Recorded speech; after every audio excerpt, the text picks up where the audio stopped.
معمل هنا موجود في المستشفى من اول 2007، كان اسمه معمل حركيه الدواء. احنا الغرض الاساسي لما اتعمل المعمل ان احنا كنا بنقيس مستوى الدواء في الدم، تاثير الماده الفعاله بتاعه الدواء والاعراض الجانبيه بتاعه الدواء.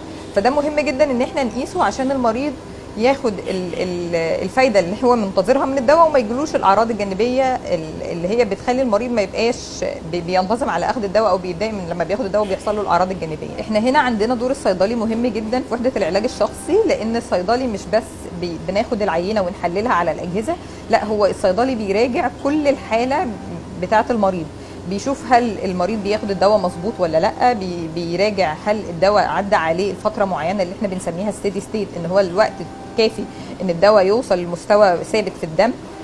كمان بندي كلينيكال ريكومنديشن ان الدواء المفروض هيمشي المريض عليه ازاي على حسب النتيجه اللي طالعه له، فبنبدا نطلع بيرسوناليزد دوز او كلينيكال ريكومنديشن للبيشنت على حسب الرقم اللي بيطلع لنا. فهنا كان وجود الصيدلي مهم جدا، ان هو مش بس بنطلع رقم للنتيجه، لا احنا بنطلع كلينيكال ريكومنديشن بتفيد كل الطاقم الطبي ان هو يقدر يغير الجرعه على حسب الريكومنديشن اللي احنا مطلعينها. عشان كده هي اسمها وحده العلاج الشخصي، لان احنا تقريبا بنفصل جرعات المريض على حسب احتياجاته.